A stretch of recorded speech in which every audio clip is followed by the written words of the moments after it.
Semalam kami memaparkan kemelut penduduk di Rumah Panjang Sementara Jinjang Utara yang mendakwa nasib mereka dianaktirikan. Dakwa mereka penantian selama 25 tahun untuk PPR, satu tempoh masa yang cukup lama.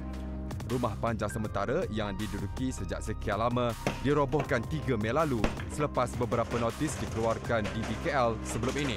Malah ada penduduk yang tidak mahu berganjak dan tidak berpuas hati dengan pendekatan di BKL yang disifatkan tidak bertimbang rasa dalam memaksa mereka keluar dari rumah panjang sementara. Kami mendapatkan penjelasan di BKL berhubung isu terbabit. Menurut Pengarah Jabatan Pembangunan Komuniti dan Kesejahteraan Bandar di BKL, Anwar Muhammad Zain, proses pemindahan penduduk rumah panjang sementara di kawasan berkenaan telah dilakukan secara berperingkat sejak Januari 2017. Menerusi bancian yang dilakukan pada tahun 2015, sebanyak 991 ketua penyewa yang layak ditawarkan untuk membeli rumah di PPR Seri Aman yang terletak berhampiran kawasan itu. Daripada jumlah itu, 969 ketua penyewa sudah membeli unit PPR yang disediakan. 3 syarat ditetapkan untuk membeli PPR.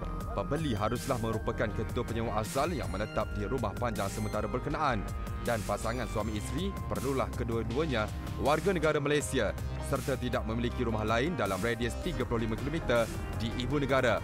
Kegagalan mematuhi syarat itu, katanya, secara automatik tidak layak membeli rumah PPR.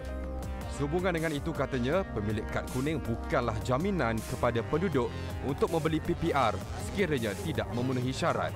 Sebab walaupun dalam bancian tu kita ada juga permohonan yang baru ni dibawa, saya dalam kad kuning ni ada nama saya.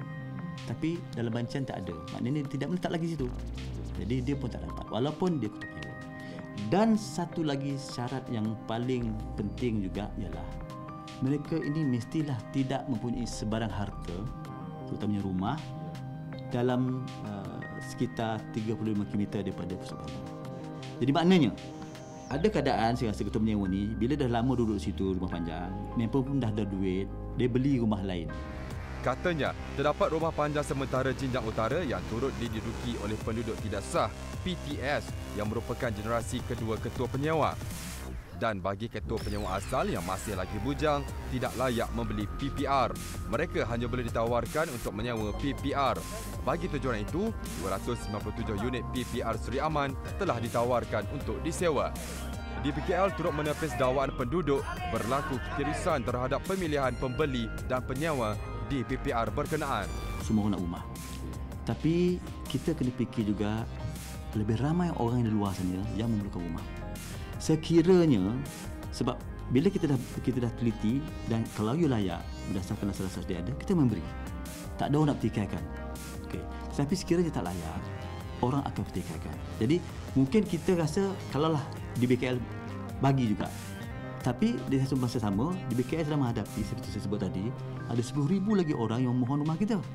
Jadi dia sekurang tidak adil kepada orang yang lain-lain yang memohon, yang sebenarnya sama je kes dia dengan dia ni. Kami turut mendapatkan maklum balas Ahli Parlimen Kepong, Lim Lip Eng, berhubung isu yang dihadapi penduduk di kawasan ini. Katanya pemandu yang mahu mendirikan banglo mewah di kawasan tapak rumah panjang sementara juga harus lebih prihatin terhadap nasib penduduk selepas rumah mereka dirobohkan untuk pembangunan projek berkenaan. Yang 30 ini, yang 30 ini saya nak bagi tahu mereka PPR di sana itu Seri Aman dah penuh, dah tak ada kekosongan. Yang cadangan saya boleh bantu mereka adalah saya akan meminta pihak pemaju dan DBKL mencari tempat yang lain, mungkin jauh sikit. Kalau mereka masih enggan pergi ke PPR yang jauh sikit, mungkin saya akan cadangkan kepada pemaju untuk memberi mereka bantuan kewangan untuk menyewa di sekitaran kawasan Kepong ni. Emailkan aduan anda serta nombor telefon untuk dihubungi ke aduanrakyat3.0@tv3.com.my. Laporan Khairul Rizwan Azizan, Aduan Rakyat TV3, kami prihatin.